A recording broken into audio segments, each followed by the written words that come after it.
బాధపడకురా, 2 లక్షలే కదా, ఎలాగోలా సెట్ చేద్దాంలే. ఈశ్వర, నా బిడ్డకి యాక్సిడెంట్ అయ్యి హాస్పిటల్లో ఉన్నాడు. వాడికేం కాకుండా నువ్వే చూడాలి తండ్రి.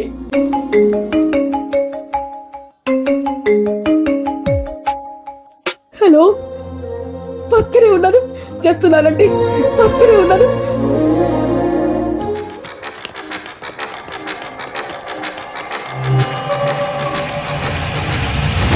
రే గోల్డ్ రా, ఇంక చెల్లిపెళ్ళి సెట్ అయినట్టే. నాకు తెలిసిన సేటు ఉన్నాడు, ఆడికి వెళ్దాం పదా.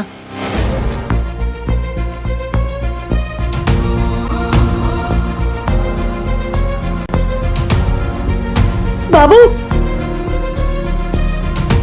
బాబు, ఇక్కడ ఏమన్నా పర్స్ పడిపోవడం చూసారా? అందులో బంగారం ఉందయ్యా. హాస్పిటల్లో నా కొడుకు చావు బతుకుల్లో ఉన్నాడు. అది లేకపోతే నా కొడుకు